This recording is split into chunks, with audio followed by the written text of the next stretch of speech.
Let's talk about critical thinking because it has been lost. Do you like the way the world is right now? Do you like the way the country is? Well, no, I'm not real happy about the way the country is. Okay, well, how did you contribute to it? How long have you been asleep at the wheel?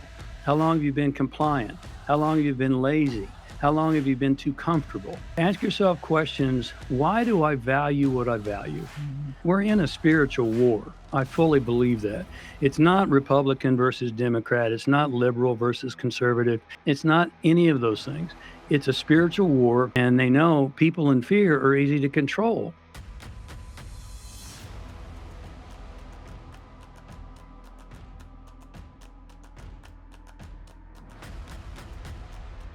Hey guys, welcome to another episode of the show. Got a great conversation coming your way today, and I'm excited to get into it. Before we do that, I want to encourage you to go to where podcasts are offered. Leave us a rating and a review. 5 stars is what we deserve, and you can review it however you want to. Tell us the truth. I like reading the reviews; they're fun, even the really, really gritty, honest ones. I appreciate your transparency when you talk about the show, you talk about me. I got thick skin. I can handle it, and I like it. So bring it on. But make sure if you're watching this on Rumble, over on YouTube, click the like button.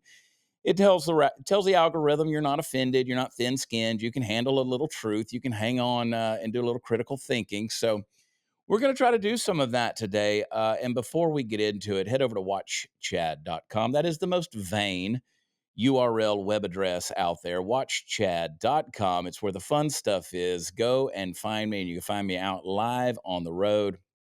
And man, we've been having a great time. I'm a little out of breath, Shy. We've been rearranging furniture in the studio. Lots of changes are happening. It seems like changes are always happening. But I carried furniture up the stairs, into the studio, into the cave, and I don't know what to do with myself right now. I'm just sitting here with my belly sticking out, and I just don't know what to do with myself anymore. This is what 52 years of age looks like, folks, when you just let it go. I want to welcome to the show 2 new friends that I feel ashamed. I've had to postpone them a couple of times. We've wanted to sit down together, and my schedule has kept changing. My travel schedule kept changing. So they've been so gracious to reschedule, and they're finally here. James and I'm going to mess it up. I'm telling you, You're Bersabeh, okay. Bers, There say it. You say it. Bersabeh. Bersabeh. I don't know why I want James and Bersabeh Ray. I don't know why I want to make that name so hard. And like I know it, but I second guess it. I think I want to do like Kamala Harris and put an accent somewhere. You know? I think I want to put a Please, little please don't. I Please don't do that. know. You guys, obviously you're married. You are a couple. You have an amazing testimony and story. James, talk to me a little bit about your past. What happened with you? Sort of that cataclysmic fall from the pinnacle. Talk me through a little bit of that story. Tell me where you come from, and then we're going to get into some conversation because I want your insight. Well, I've probably lived 10 years compressed into one, 10 lives rather Right. compressed into one. And while it hasn't always been easy, Chad, it's something that I believe everyone should be grateful for, because I'll never come to the end of my life and look back and go, man, I have regrets, Mm. or I didn't really fully live. I've had meteoric highs, I've had extreme, often excruciating lows. I've been um, had near death experiences. Right. I've had attacks. I've gone through jury trials. I've gone to prison, and um, you know a whole lot of other things which I won't bore you with because it has been quite an epic journey. But I've worked with over 147 uh, countries around the world, over 1 million people, and I have learned so much through all of that, and I've experienced incredible connected and loving relationships, extreme successes, extreme failures, and 2 things that I've really learned taken away from all of that, and there's really a lot more. I'll save you for time. Is that I think number 1, you have to have an extreme faith in God, Mm. and you have to know there's a power that's bigger than you working through you. than anything that could come from you. Secondly, I think you need to know who you are above and beyond other people's opinions. And so that's what I've learned. I mean, we can get into the details as much as you'd like. I'm an open book, Hmm. but it's been quite an adventurous journey. It really is, Yeah, has been. and I can relate to that when you say you've had multiple lives compressed into one. I can relate to that. I've done quite a bit myself, and people always ask me, they're like, "Who are you? What all have you done?" And so it gets interesting to try to explain all of that. And to us, it sort of sounds a little mundane and repetitive, and redundant to keep telling those stories over and again. And sometimes it sounds like we're making stuff up. But when you've lived a lot of life, there's a testimony in that because God really does bring you through. Bersabeh, you found this guy.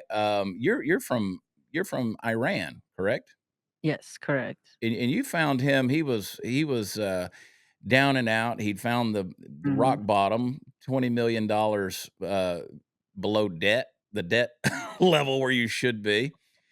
And you look at this guy and you go, "Hey, I might be attracted to him. This might be what I want in my life." That's exactly what happened. I was homeless too, and in Wow. horrible physical condition, just out of prison. How many of your guests can say that? Wow. And yeah, she saw something in me that I couldn't see in myself. So go ahead. Well, the thing that I saw in him, Chad, because of where I was born and where I came from at the time that I was there, where Iran had just had their so-called revolution, Mhm. and the war that was going on between Iran and Iraq. So from early on, I learned that the government is not your friend. Right. They don't have your best interests at heart. They don't care about you. So when I met him, he had just recently gotten out of prison. And I actually did not know that. When I heard him speak from stage, what he was talking about was so, how can I say, raw and real that it connected with me. And it wasn't something you see people, he doesn't like to be part of that whole industry, the personal development industry. Right. That they don't talk about those things. They don't talk about their failures. They don't talk about how life is a struggle. And yes, of course, it's hard and we all go through it. And he was talking about those things. Yeah. And given the fact that I met him in person, I went and looked him up on Google, which you don't want to do. Google's Never, not my ever, friend. ever. Yeah, Google's not my friend. So what I read on Google totally didn't match the person that I met because you can meet a person and you could just feel the vibe off of them of who they are. It's kind of like when you hear Kamala speak, you just want to puke. She Yeah, makes me I want to know. puke. I know. That's a technical term. Um, Yeah, that is. Yeah. It's a technical term. So I started working for him first. I said I want to help you because I felt like there was an injustice done there. Right. And I was at a low point in my life as well. So he was helping me too. And the things that he teaches and we work with our clients, it's things that changes a person's life and turns it around for the best. And I thought there's no way. There's gotta be way more to this story. I Yeah. mean, I could go into details of what happened to him when he went to the top, and of course the unfortunate accident that happened. All of this happened right after he had received an offer from Oprah, Mm. and he and I turned it and down. he turned Turn it it down. down. Yeah, you don't do that. Yeah, you No. don't turn down Oprah. No. And from that moment on, when the incident happened, and 3 people unfortunately ended up losing their lives, which Mm. is the most horrific thing could Broke my happen. heart. Yeah. Broke Yeah, I my mean, heart. imagine you're going to help people and then they die on your watch. Mm. I mean, you have to live with that for the rest of your days, and there's nothing you can do to bring them back. Right. And since then, um, I lost my train of thought. I'm Well, sorry, I I want went you I wanna ask you because I know that Sure, our listeners are gonna be with bated breath here. They have questions. They're wanting to know sure. what happened. They're curious at this point. Walk us through this tragic event that happened. Tell me, like, where you were in terms of what was going on in your life successfully, and then that, from the precipice that crash. Tell me what happened. Well, where I was successfully was I had a contract offered to me with Oprah. I was on Larry King numerous times. I was on the Today Show once a month for multiple months running. Mhm. New York Times bestselling author. Inc. 500 company, over a $20 million net worth, house in Beverly Hills, I mean, all the Yeah. And accoutrements. the media was in love with And the media them. was in love with Yeah. me. They couldn't get enough of me. And we had a retreat in October of 2009 in Sedona, Arizona. It was a very small retreat because I was doing large events back at that point, but it was called Spiritual Warrior, and Mm. it was an event diving deeply into the things that keep us limited and stuck, unresolved emotional issues, things that we haven't dealt with, things that we haven't integrated into our lives.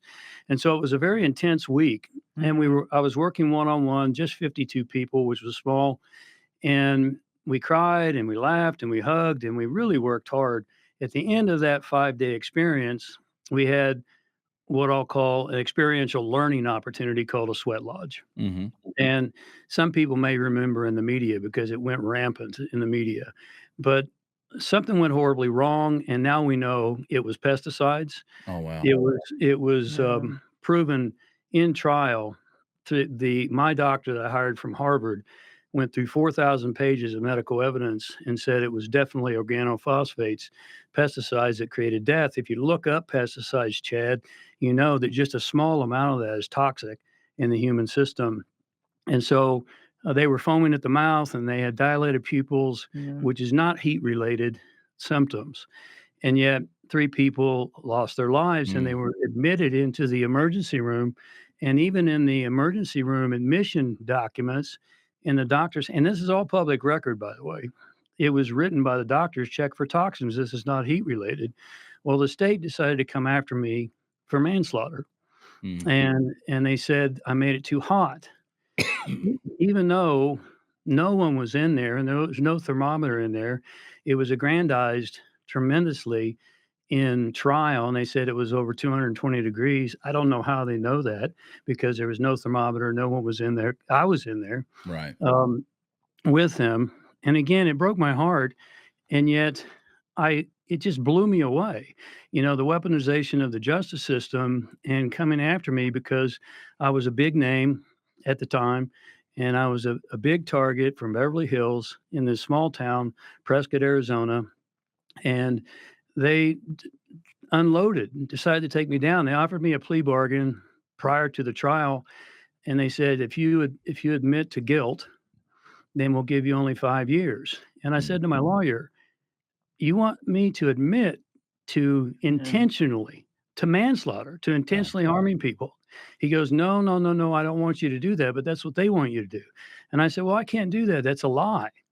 And he said, well, I thought you would say that. He said, but they also told me that if you didn't take this plea, they were going to come after you with every gun blazing and with everything they've got. And they wanted 30 years. Mm. And so, I had to stand with my integrity. And you can imagine what 30 years was like Sure. hanging over my head for a 4 month trial.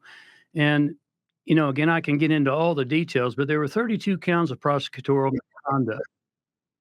32 counts. There was a Brady violation with suppression of evidence in my favor, Mhm. and they were sanctioned for that. And any one of those things, Chad, is grounds for a mistrial, but there was no mistrial. Mm. And so, anyway, long short, the jury couldn't find one shred of evidence for manslaughter, which there wasn't any. But the way our justice system or our injustice system works nowadays, is that there was a lesser inclusive called negligence, and so they got me for negligence, which basically says some things were overlooked. Okay, I can accept responsibility for that. I wish they hadn't have been. Yeah. Some things could have been done better. God, I wish they would have been. And I went to prison for 2 years, and I lost everything.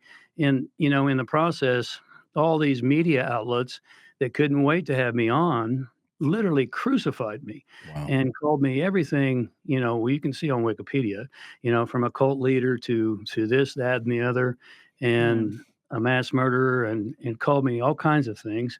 And that's where I said earlier in the intro, you have to ultimately have faith in God, and you have to know who you are beyond the opinions of others. And you have to realize that whatever life throws at you, there's a greater power, Yeah. God, working through you than anything life can throw at you. they didn't get 30 years. Right. And I'm really grateful. I wouldn't be here with you today, Yeah. and I wouldn't be married to my amazing wife. But I got 2 years, and that was pretty rough, and I write about all that, and I've talked about that in many, many podcasts. Hey guys, let's take a break in the show real quick. I want to tell you about my friends over at United Patriot Supply. I'm a gun guy. I love my firearms. I love stockpiling my ammunition. I've got all the stuff out there, but sometimes you run into some things that are a little bit hard to find. That's when I turn to my good buddies over at UnitedPatriotSupply.com. They're not only my friends, they're partners with this show, and I'm proud to know them because they deliver. And let me tell you, when I say they deliver, if there's stuff out there you're looking for and you're having a hard time finding it, I guarantee you there's a very good chance they're going to have what you're looking for. So go out there and check them out, UnitedPatriotSupply.com. Right now, they got a deal going. When you buy a firearm, you can get up to 5 ounces of free silver with every order. So they got a silver incentive program because United Patriot Supply, they're also United Patriot Coin, and you've heard us talk about them as well.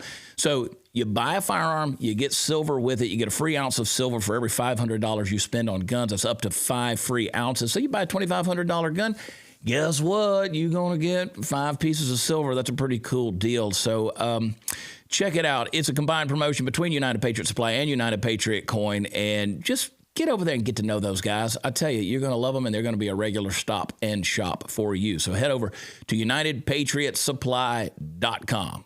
I can see where you say, Bersabeh, you say, I go and I hear this guy. I'm impacted by what he has to say from a stage at a live event, and I Google him. And you go, okay.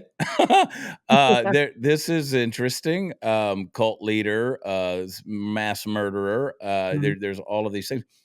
What did you see? I mean, what from the live event, listening to him speak, and then how did you see through that smoke and illusion, Bersabeh, to see who the real man was? Let's see. I think it had a lot to do with your past, didn't it? I would have to put it on my past, Chad, Mhm. because I have seen people that are vicious and Right. horrific, that do things on purpose to hurt people. Um, and there's a feeling and a vibe about it, and I've grown up in that environment. I know that feeling and vibe very well. And with him, you can look into, I mean, he's got a very kind eyes and smile. And Right. we talk about, he's genuine, and he's honest and truthful. And over the we had a couple of meetings together and so forth, so I got to know him a little bit better. And as I worked for him, I said, this is all just BS. And the more we work together, the more I realized that there's way more to the story than is being said here. Because at the time when they took him down, they were trying to take a stab at the whole personal development industry. Mm-hmm. And there was one person out of that whole entire group, Bob Proctor, rest his soul, he passed away. He came out and spoke up for him and said, hey, this is a time where we all need to come together as a community and take a stand for what's happening here, because this was an accident. Right. This was not done on purpose. Every other person that's involved in that community turned around and took their chance of 5-10 minutes of fame on the media. Mm. Yeah, pick the name. You would know the name. And I had a lot of bitterness about that for a long time. Sure, and the whole thing with what do you call it? They say, oh, this is for the Native Americans tradition, that you shouldn't be doing a sweat lodge to begin with. Right? Right. But here's the interesting part. He had someone, a Native American, this is what he did. Was he a medicine man? Yeah. He came in and set up the sweat lodge and blessed it, and they were there watching over this. Mm. Nobody talks about this stuff. Yeah.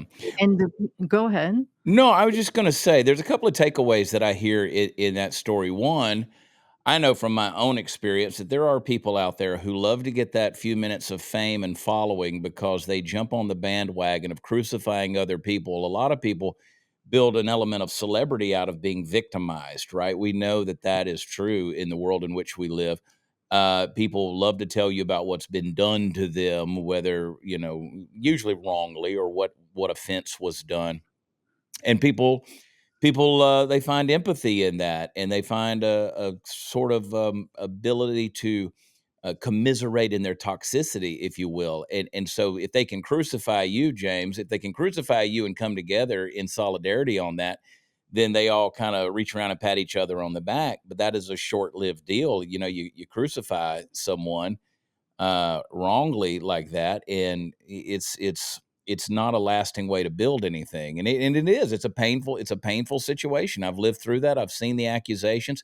Again, I don't know who wrote my Wikipedia, but it's a horrible place to go find out about somebody, right? Because as you said, Bersabeh, but you can't look into somebody's eyes on Wikipedia. You can't see that kindness, that graciousness. You can't see their motives. And we're seeing that played out in the American political system with the lawfare and the quote justice system, which is everything but just right now, playing out against Donald Trump. I mean, anybody that's been through the ringer with the court systems out there, been falsely accused, can see through the element of lawfare that's being, waged right now in the American political system. I can't imagine. We saw with January 6th. I cannot imagine falling into the hands of today's Department of Justice. It is so corrupt, and so Well, you can't indict a sitting. You can only indict a sitting president. right. He had not. Biden had not even been inaugurated or approved yet. So, I'm sorry, insurrect. You cannot Mhm. have an insurrection against anything other than a sitting president. Well, Biden was not the sitting president yet, so that whole thing is rubbish. It's Yeah, total rubbish. that would be him inciting an insurrection against his own administration. That's right. Yeah. So it That's doesn't line up, and that's why he's never been actually accused of insurrection, but they love to toss that word around. And we live in a soundbite generation where I had someone just on social media today where I made a video a little bit tongue in cheek where I said, if you'll notice what Kamala Harris doesn't do, and we'll get back to you guys in a minute because I promise you, y'all are the important ones. But it's an interesting takeaway to see this because I was sitting there thinking this morning, I was like, I'm a student of human nature, and we are frail, faulty, failing people. We really are. We love to run over each other. Man's inhumanity to man has defined thousands of years of human history. And we really are wicked, wicked creatures, selfish creatures. And I was thinking, I'm a student of human nature. That's one thing that I can see.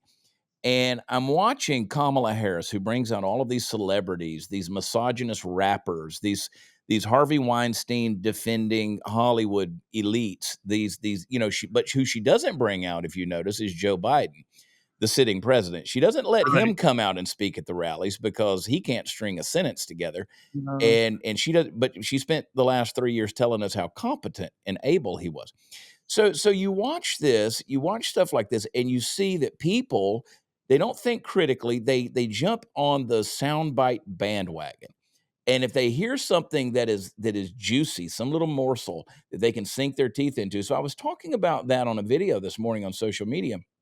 And a guy said, well, I'm not a Kamala Harris supporter, but I'm also not a rapist supporter. So again, they take that thing directed towards Trump with no actual evidence. And they say, well, the media told me that he might be liable for a rape situation. So therefore, he's a rapist. And so I Right. could see where that happened with you. I know without knowing, I know that's absolutely what happened with you because again, people died and James Ray was there. It was his event. He did it. So he's guilty for the rest of his life, regardless of what happened, right? Right, Yeah. and what's unfortunate, and you've said this a couple of times, Chad, and you're singing our song, is that we teach people to be independent and critical thinkers, Right. and unfortunately, most people are not. Right. They take the sound bites, to your point, they hear something once, and it's insidious. It, like, Yeah. takes root in their unconscious, and that's what they're gonna live with, and they're gonna die on that hill regardless, even if you tell them the truth. It was Friedrich Nietzsche who said, "Nothing is more hated than the truth." Mm. And there's so much that was put out. We gave the truth to the media from my lawyers, and they wouldn't publish it. Yeah. They wouldn't publish it because it wasn't sensational enough. Yeah. And so all the media outlets just took it and ran with it, and that's what we deal with. Not as much today because it's what 12, 13 years later. But there's still haters out there, and there's Or always going to be people who believe that Trump is Hitler because Hitler was at Madison Square Garden. Well, by the way, so was JFK. Right. Okay, So was Hillary. so was Hillary. They all Trump. were. Hitler sometimes wore a tie. Well, Trump wears a tie all the time, so he's Yeah. Hitler. They're going to take those small sound bites and they're not going to think for themselves. And that's what we do with our clients is we say, hey, wait a second, stop for a minute and start to think for yourself. And that's a hard thing to do. Do It your own is. research. We were on a podcast sometime back and we were talking about doing your own research. And the host said, well, that sounds like a lot of work. Yeah. And I said, okay, are you going to work for your slavery or work for your freedom? Work for the truth. I'd tell you, you're exactly right. You know what's hard work? Slavery. Yeah. Being in bondage, being poor, living in your car, being $20 million in debt. That is losing everything. Letting somebody else make your decisions for you. That's hard work. And I will give it to them. Thinking is hard work. And my audience has heard me talk about it ad nauseum. And they already know what I'm going to ask you because this is what I talk about. And it is about critical thinking because we've lost the ability to have complexity of thought. So you take all of those things. You've been through a restorative process. Both of you together have experienced, and thank God for the grace to bring you guys together and create that marriage and oneness and to just have somebody to come alongside you and walk with you through the trials and the restoration. So I'm so thankful for that testimony and trophy of grace of your lives. But let's talk about critical thinking because it has been lost. And I know that is a topic that you guys deal with quite extensively. How do people do it? How do people think critically? It rolls off the tongue to say critical thinking. Well, But how do yeah, people start with critical thinking? there's three processes that we work with our clients. Process number one, and it's the title of the very first book I wrote when I got out of prison. It's the title of the chapter. It's take absolute responsibility for where you are. Mm. Now that sounds trite, but it's big. And here's what I would say that makes it really big. Do you like the way the world is right now? Do you like the way the country is? Well, no, I'm not real happy about the way the country is. Okay, well, how did you contribute to it? Mm. Oh, well, no, I didn't contribute to it. I'm not in government. I don't have any power. Oh, no, no, no, no, no. Wait a second. How long have you been asleep at the wheel? How long have you been compliant? How long have you been lazy? How long have you been too comfortable? And all those things. If you don't stand up for what is right and stand for truth, then you stand for non-truth. You stand for lies. To not do a good thing is just contributing to bad things. And so that's absolute responsibility. And that's what I had to do in my situation when I was standing in the desert, homeless and alone. I didn't know Bersabeh yet, and $20 million in debt. How did I create this? Well, I came to some real tough realities. If I had not put myself, I'll back up. In 2006, I asked God to give me a bigger message and a bigger mission in the world and to have a broader reach across the world. And so all of a sudden, The Secret came out and it exploded, and my business exploded in a good way. It just catapulted me to Oprah and all those things. And yet, if I had not been in a public figure position, my lawyers told me time and again there had been numerous deaths in sweat lodges prior to mine, and they'd never, ever, my case made case law. It never, ever been committed or been prosecuted as a crime. And so I did that by getting what I asked for, and all the time I was thinking, well, this is God's gift to me because I've worked really hard. Well, I believe God's gift to me was the wake up call and the crash and burn. And I can say that literally because that caused me to step back and say, hey, how am I going to live the rest of my life? What's really important to me? What do I value? What are my principles? Am I going to chase the money dream again and the fame and the fortune, or am I going to chase truth and principles? And so it really made a big shift. Second step, so absolute responsibility. Second step is you have to become self-aware. And this is really important. And let me make that more simplified. Ask yourself questions. Why do I value what I value? If I was to ask most people, do you want a 750 BMW or do you want a Bentley? Most people would say, oh, I want a Bentley. Why? Why do you want it? Well, because it's been pumped up and it's got a status symbol that a BMW does not. They're basically the same car. They're made by the same company. Mm, The accoutrements are a little bit different, you know. And why do I value what I value? Why do I think what I think? When you're really honest, Chad, 99% of the people we work with are not thinking at all. They're just running a On repetitive program autopilot. of what's been handed to them mm, from their parents, from their clergy, from the school systems, from the government, from social media, and they're not really thinking for themselves. They tell us what they want, but they don't really know what they want because they don't know who they are. That's self-awareness. right. And then the third step is you have to deal with your unresolved emotional issues. Now, psychology tells us 95% of what we do every single day is driven by your unconscious mind. 95%. That means 5% of your cognitive capacity is what's running your life, but 95% is driving your behaviors every single day. And it's totally out of your awareness. And so, one of the things we do is we help people make the unconscious conscious.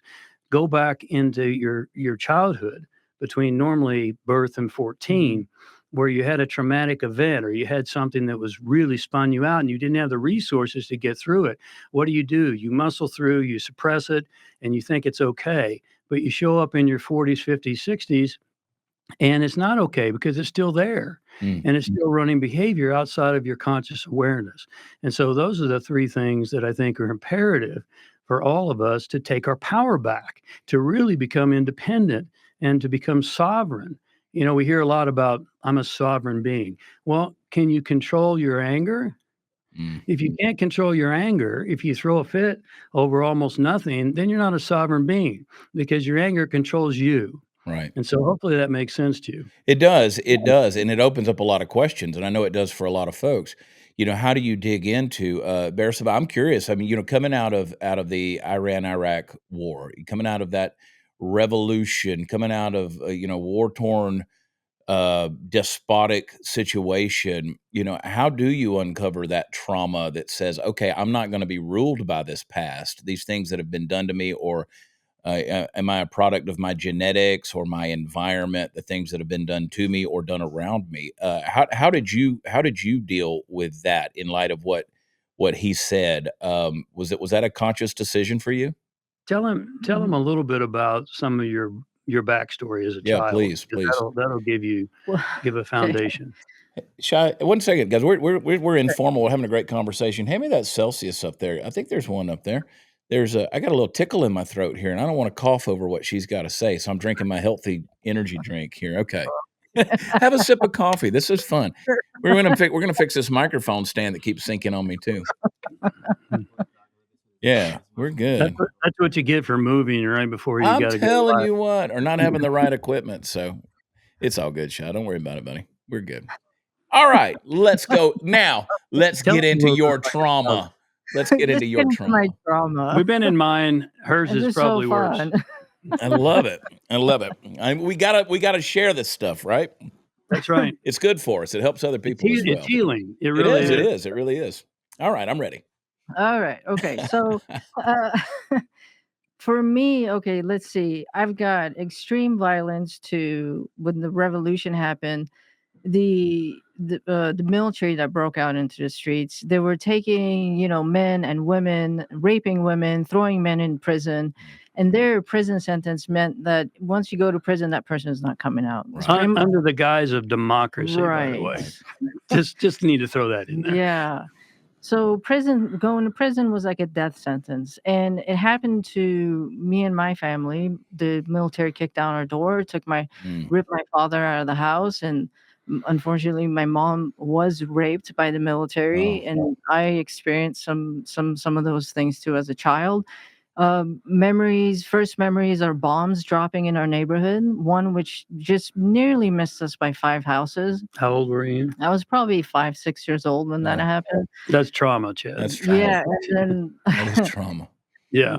at 7 years old, when I was 7, 8 years old, we decided we were gonna leave, that this is no place that we can live. My, family, our background is in the Baha'i faith, and the Islamic Republic came in and they were after the Christians and the Baha'is and the Jews, gave them a very hard time. So to own a business, to be able to get a school education, and besides the fact that if you're a woman, forget about all of those. So we decided to leave, and how you left there was that we had to get smuggled out of the country. Mm. So we had to escape. We went and stayed in Pakistan to become legal aliens before we came Legal, emphasis on legal. Right, Yeah, right. before we came to the United States. And when we came to the United States, because having to start all over, well, mom and dad go to work from morning till night, and the kids are taking care of themselves. And I grew up watching television.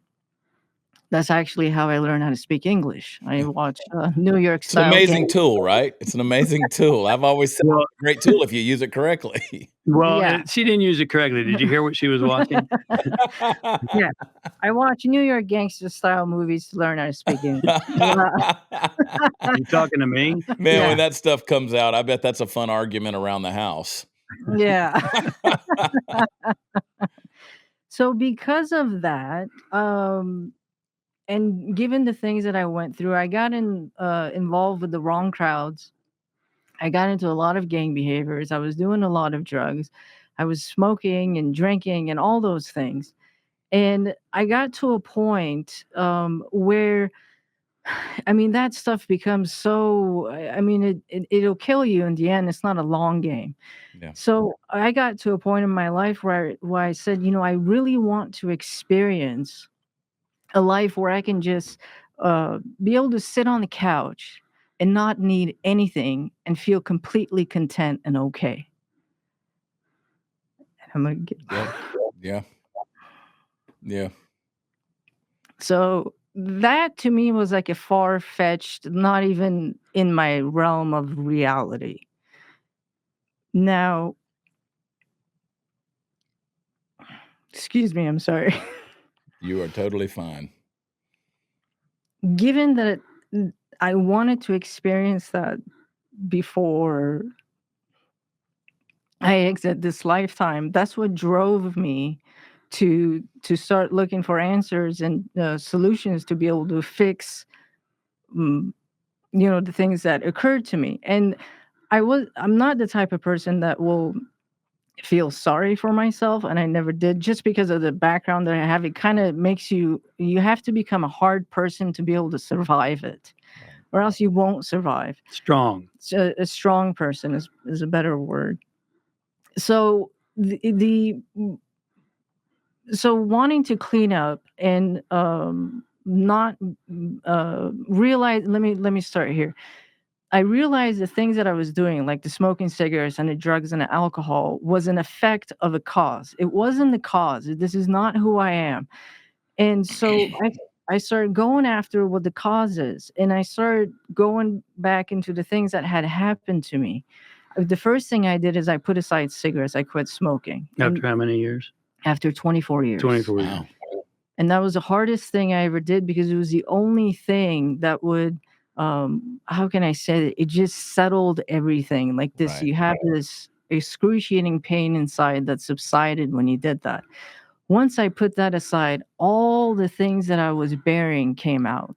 So Like the Leviathan. Mm. And I Yeah. was there to experience that, Chad. He was. This poor guy Yeah. went through hell. We've been through hell together, so we're not going anywhere. Yeah. I mean, we're staying That's the for sure. course. That's for sure.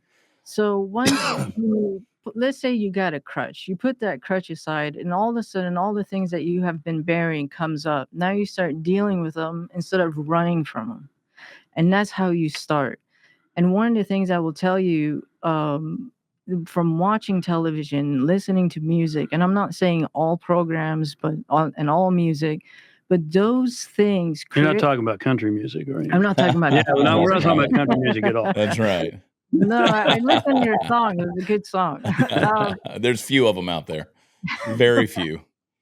Yeah. No, it's an uplifting type of music. But the other things, what it does, it creates this mentality of being this becoming a slave to the system. Therefore, you don't think for yourself anymore. Right. You run on autopilot. You start trusting authorities. They know better. I don't know anything. I'm going to trust them.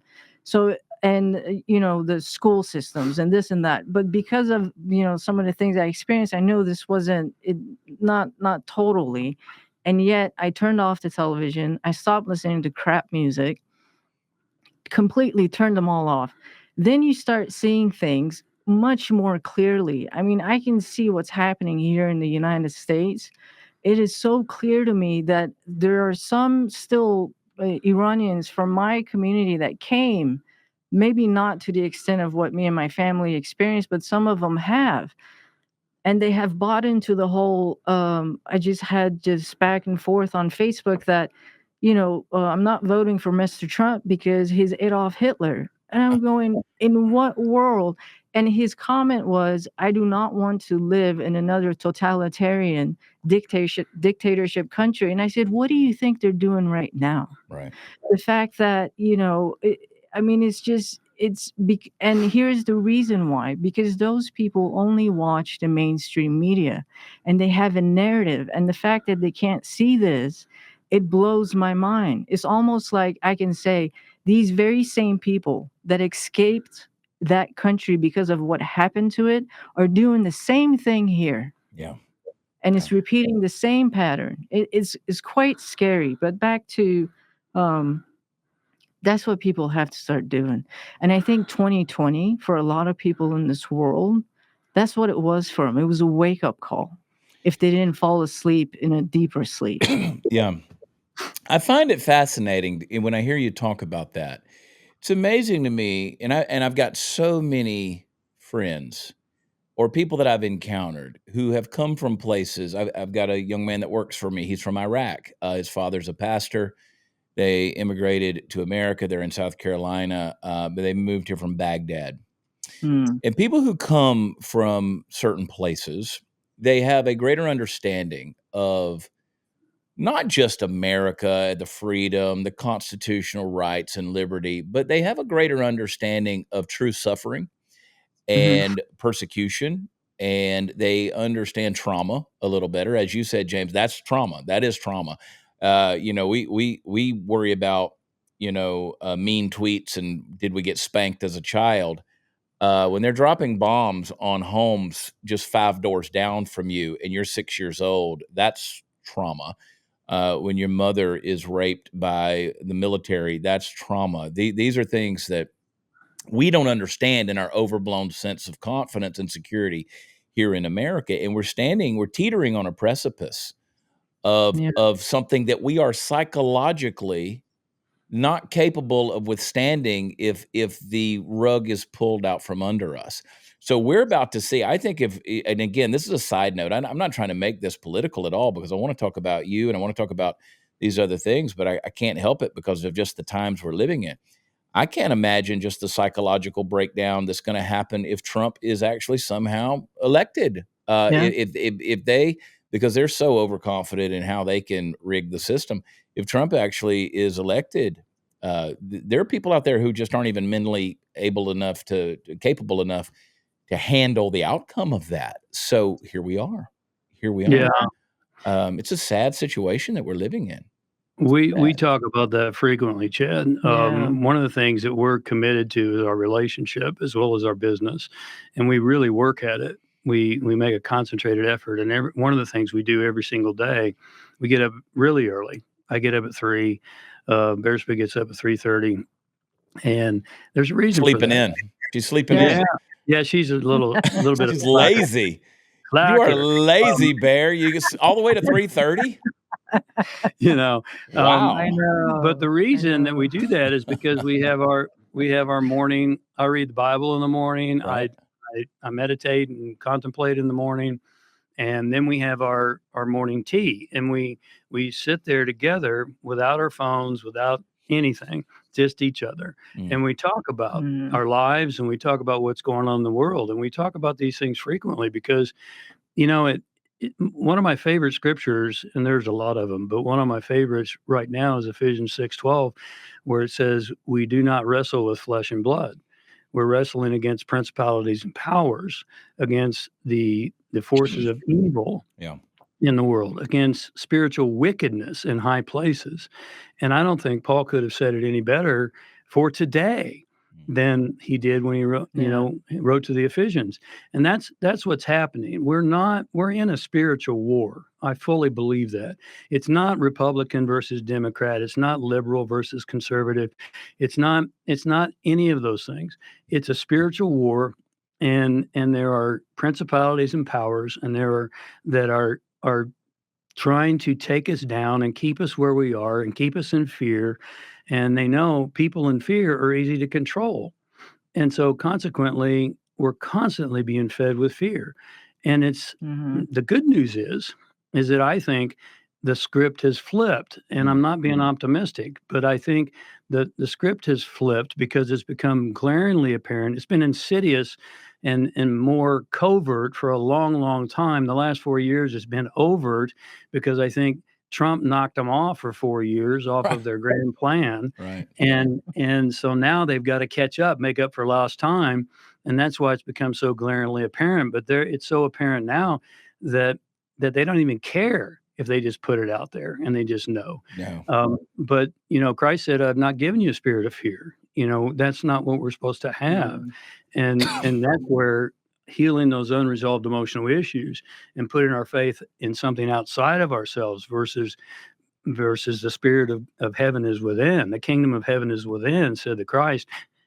Putting your come from there is what will get you through these tough times. And you're absolutely correct. When Trump gets elected, Yeah. unless something horrifically heinous goes down, and I'm sure that's going to be attempted, it's going to be chaos. It's not going to be easy peasy for his term of 4 years. They're not going to, the spirits of evil don't go away easily. They don't give up easily.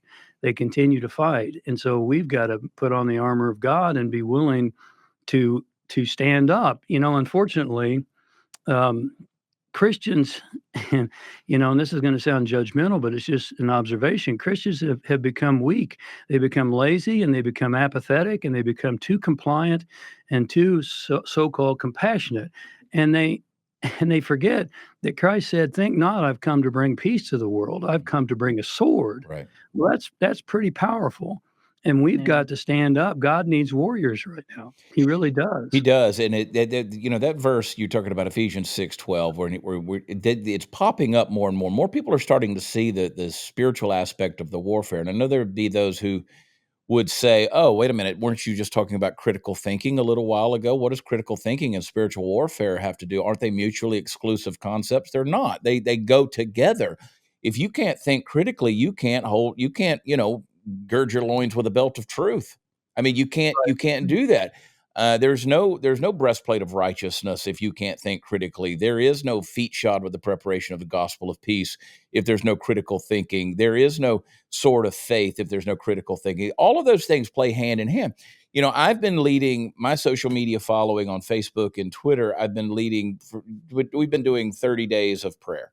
Every morning about 6 a.m., I'm posting a prayer that I'm writing. I'm up about 4, and I'm praying about what to pray. Today Best was with us before you are. Today was yeah. Today is you guys have been up doing all kind of things by the time I'm up praying about what to pray. And so a number of months ago, the Lord just kind of spoke to my spirit and said, "These politicians aren't going to save us, aren't going to save you. I can save you. I will save you." A nation turned to me, and I'm not some big great intercessor or anything like that, but I just knew that we had to start praying again. And so we've been posting today at the time of this taping, and this, of course, will come out in a few days.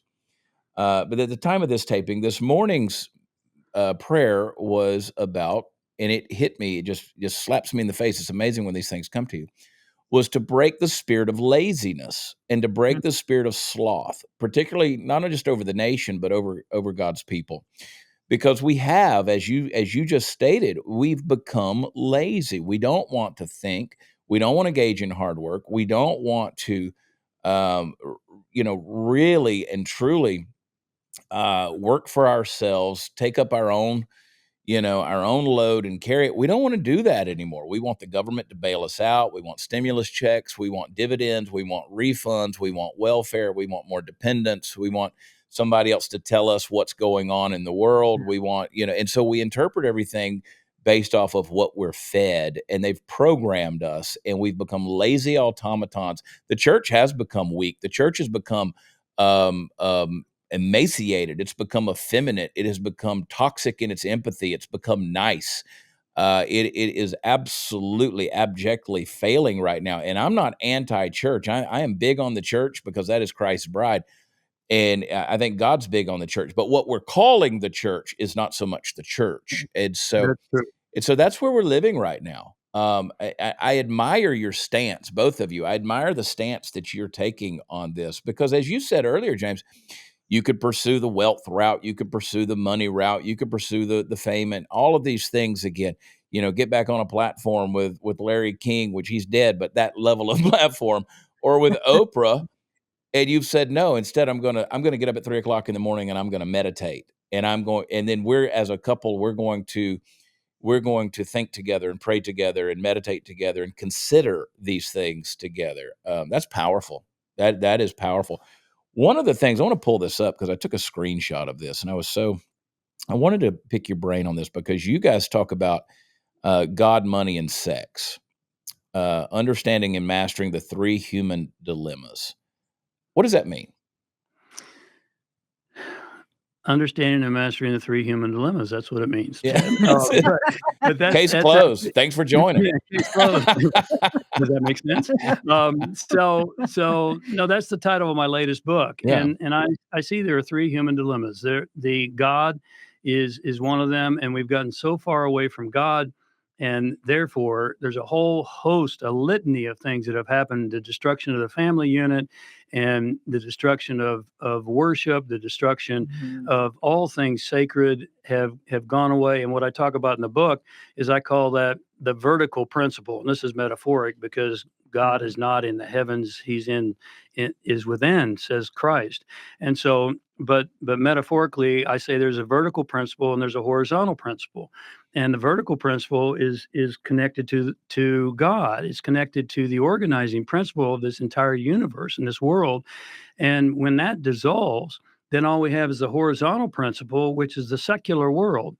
And that started back around the 17th century with the so-called Enlightenment, which I think was a de-enlightenment, which got us way into our left brain logic and way away from our intuition and our heart.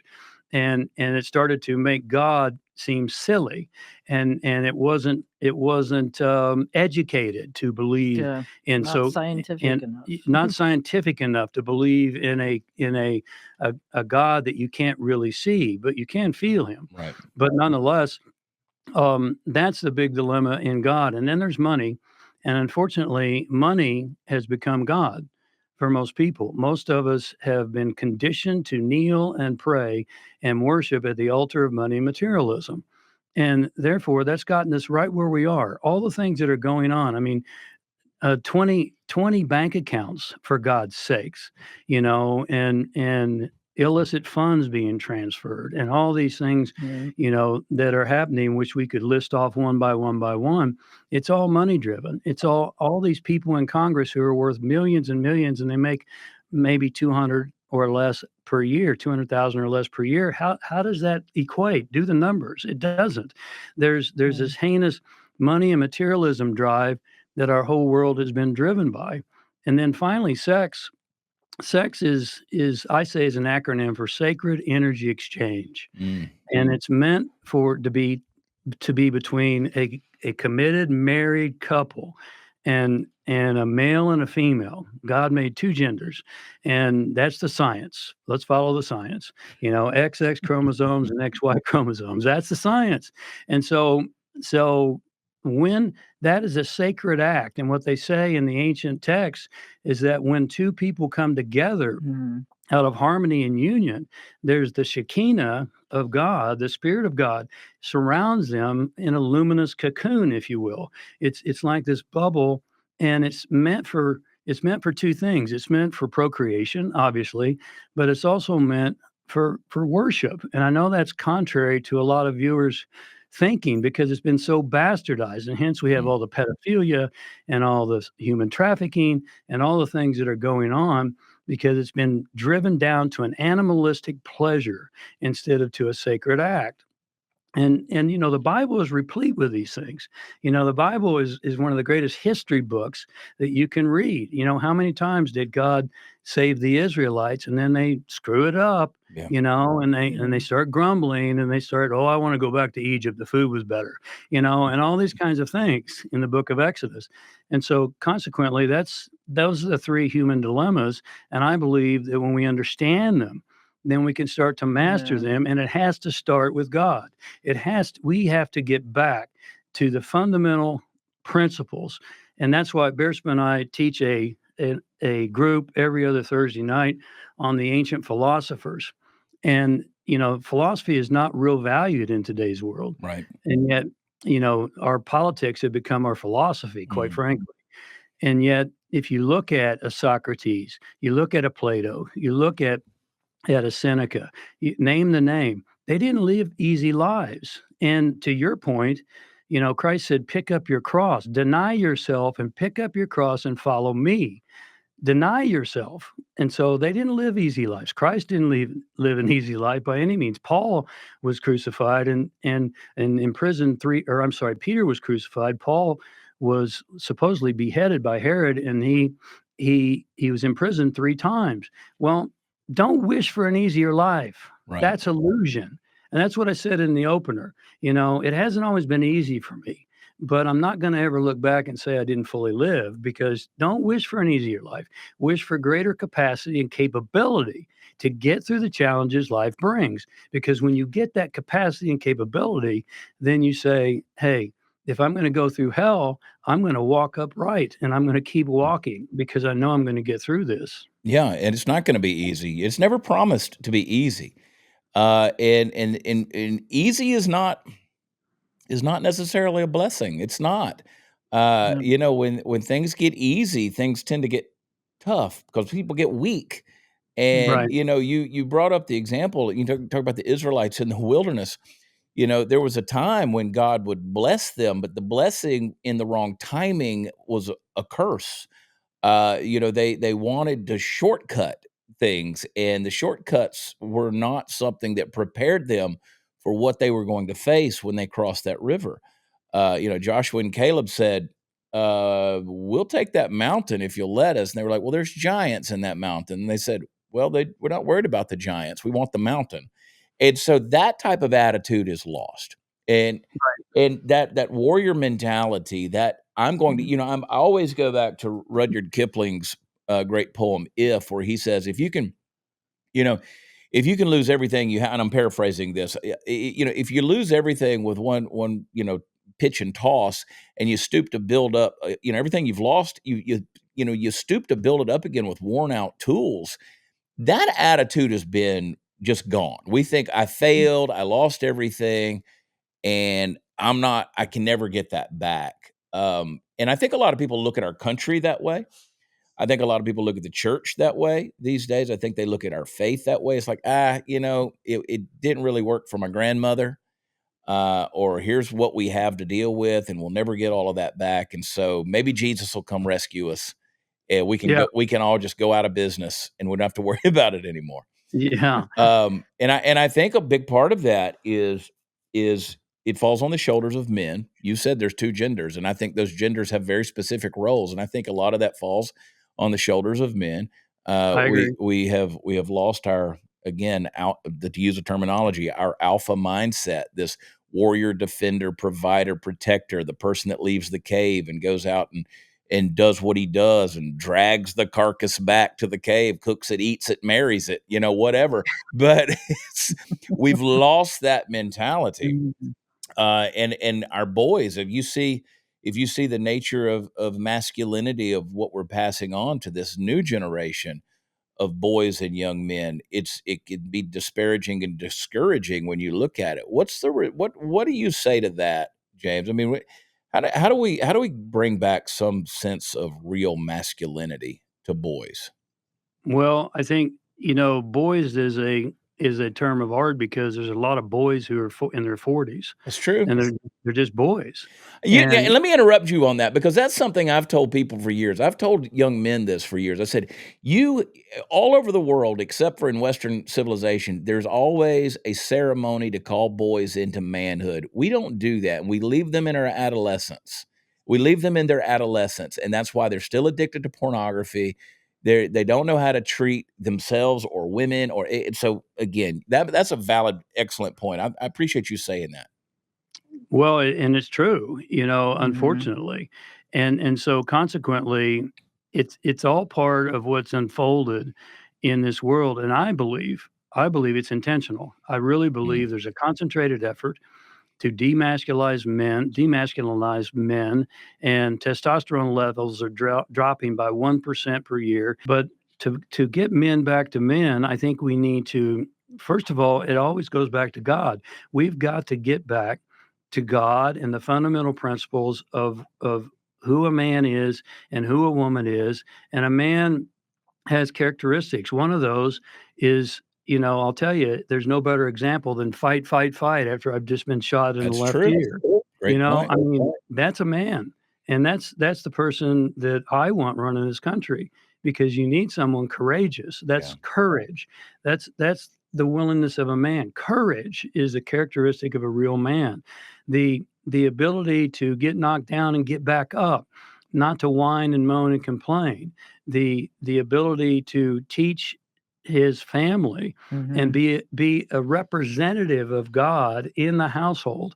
He's not God, but when you're growing up, I remember my dad was kind of God. My dad was a Protestant minister, and he was a symbol of God to me. He was strong, he was tough. Sometimes I thought he was too tough on me, but now I'm grateful for it. But nonetheless, it's not being easy. It's not sitting down and going, oh, it's okay, you made a mistake. No, it's not okay. You have to pay the consequences. Every Yeah. action has a consequence.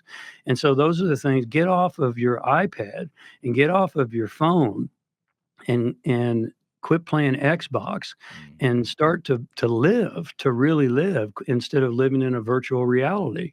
That's a whole conversation, Chad, It is. that has to happen little by Yeah. little, and it's not an easy turnaround. It We is. I'd be very frightened if we it seems to me like we're about that close to World War III, and I wonder, what's our military like now? Because you look at the people at the top, and their generals wearing dresses. I mean, really? Is that really frightening Well, we're to the awfully rest of the world? diverse. We're very diverse. I mean, we have to be proud of that, right? I mean, we're so equitable and inclusive at this That's right. stage. Yeah. We don't That's we right. don't we don't run and jog and do drills under an American flag. We have a very profound, multifaceted rainbow flag, and Yes. everybody's, aligned themselves with And that. and they hang it in front of the nation's capital, for God's sakes. Yeah. And they turn Easter into Yeah. Gender. transgender celebration day or Right. whatever. I mean, that's a direct affront to the Christian nation that this nation is built upon. It's a fact. It's inarguable that we were built as a Christian nation, and that's what has supported us to this point. And so it's a very tangled They've web. been driving that dark narrative for a long time now, even with the whole women's rights movement.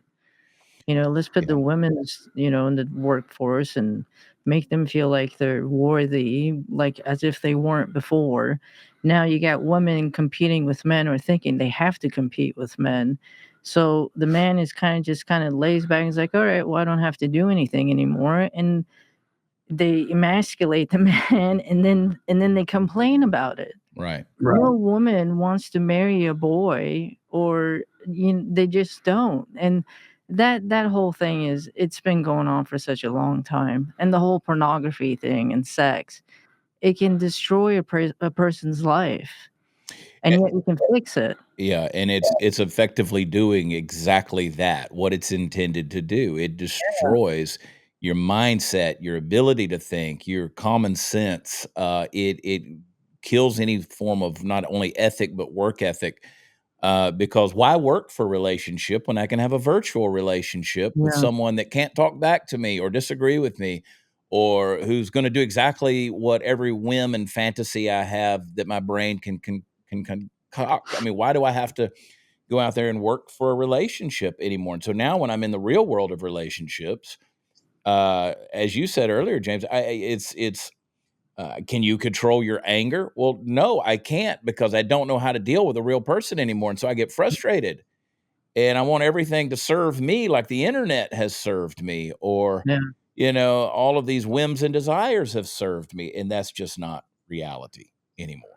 So, No, No. we have a neighbor. We walk our dog in the morning, and we have a neighbor that's out, and we talk to him now and again. And he's a physical ed teacher, and he said he's frustrated because he can't push the kids Yeah. to physical activity. right. He said he gets in trouble if he pushes them too hard or gets them to do things they don't want to do.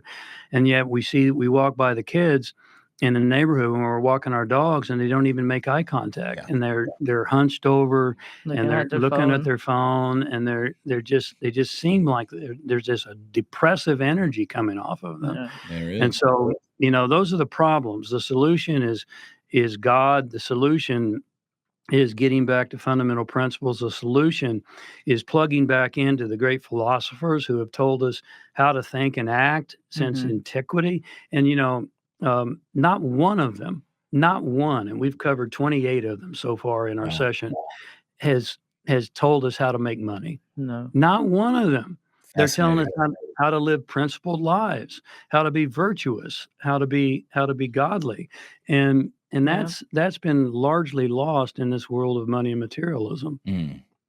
And so those are all the problems. The solution is not a quick fix. It's not Trump. And I believe there's only one choice, and we're He going to could point it in the right direction, he can start to move things, move the needle, but it's got to be a but it's in the collective people. Yeah. collective effort of all of us have to wake up, grow up, and stand up. And when we do that, little by little, and maybe it's one person watching this podcast today, or two people watching this podcast today, little by little, something, when you hear the truth, it resonates with you inside. There's a seed of truth within you, and when you hear it, it resonates, Yeah. and you're not sure why, or you're not sure how, but you say, oh, that makes sense. And so that's what we're doing, is working on ourselves, bettering ourselves, and doing our best to share the truth with other people. Well, tell me this. So many places we could go. I want to. I'm convicted to do something that I have not done in a while, and that is pursue the writings of the philosophers. That encourages me.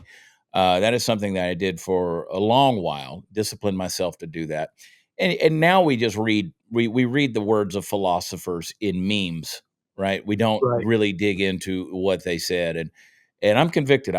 You've encouraged me to go back into that and to dig into that. I'm telling you, I think that the world is starving for that type of wisdom. Then I think if we can repurpose and repackage it with the spirit in which it was delivered to humanity, I think there is a Mhm. revolution and a reformation that can be happened just with that type of thinking and common sense that's there. So thank you for that. I want to say we could talk about the problems. You took the words right out of my mouth. We could talk about the problems and the symptoms and all of these things that are there. How can people find you both? Get a hold of the books, find you at events. How can people follow you so that they can continue to pursue those solutions? Well, we actually have a gift that we'd love to give your viewers, if that's okay. Sure. Our company's name is Harmonic Wealth Global. And let me just define wealth, because wealth, when you trace the etymology of the word wealth back to its origins, it has nothing to do with money. It translates as well being. Mm, There's a lot of people who have a lot of riches, but they're not wealthy mm. because they don't have well being. So our company is harmonicwealthglobal.com. And then if you put /freedom, we've put together what we call a freedom blueprint, which gives you an introspective opportunity to start to ask yourself some of these deeper questions about how you think and who you are and why you are and all those types of things. And I think that would be very beneficial if that calls you to do that. Yeah. And then of course our website is there as well, Harmonic Wealth Global, and you can see all the things that we offer. Harmonicwealthglobal.com, and then Right. the /freedom. Freedom. Right. I love that. That's very generous and very gracious of you both. I think we will take you up on that. I think that'll be fantastic. There's so, Thank you. there's so many ways to go. I'm telling you, and you guys have been through it. You have the battle scars to show it, and I'm thankful for those. And the beauty of it is, you did not grow calloused or hardened. You were softened by all of these things, and out of it has come forth an abundance of fruit. And I think there's more to come for you both. And so I'm thankful for you. I don't know why we had to keep postponing this conversation when we knew it was going to be so good, you know? Well, that's all in God's timing. It was perfect for right now, I It guess. is. It is. So We'll never know. Now tell me this before I let you go. Where do y'all reside? Where do you live? we are in Henderson, Nevada, and we escaped LA about 6 years ago. Good. Thank God. It's one of the best moves we made. And Henderson is kind of It's quiet. It's a quiet, very quiet suburb of Vegas. We don't ever go to Vegas. We have no desire to go to Vegas. Most of the people I know who live in the suburbs of Vegas never go to Vegas. No, that's the den of iniquity. And so we, True. you know, we are in Henderson, Nevada, and we're here for now, until we feel moved and inspired to move elsewhere. But we're certainly going to be here until after the elections, until the middle of next year, and see how things kind of turn out. And we're going to keep doing what we do. Well, I love and appreciate you both. Thank you. And I hope we can have another conversation again soon. We're going to push everybody to your website, and I'm so thankful for your insight. And I'm going to let you go vote because you're in Nevada, and that's definitely needed in Nevada. Yes, So- it is. So But Thank you. Trump's leading in Nevada, from what I've heard. So whew, we'll hold our breath. We'll hold our breath and Yeah. keep on praying. Well, thank you both for Thank you, joining Chad. me, and just blessings to you both. Thank you so much, James and Bersabeh Ray. God bless you guys. And hey, for those of you watching and listening, please go to where podcasts are offered. Leave us that rating and that review. We need it. We need it. And we are 100% independent podcast. We are out there just grinding away. So take care of our sponsors. Let them know that you're there. And if you know of anybody else that would love to be a part of our sponsorship family, we'll take them. We'll take them. We like to keep the lights on. But I appreciate you all so much. This is a family here, and I'm thankful for your support and you guys participating. So make sure that your family and friends know about the Chad Prather Show, and I will be forever grateful to you and to them. I'd love for them to join the family. So in the meantime, we will keep on grinding. We will talk to you next time. Pray. We love you. God bless you. We'll talk to you then.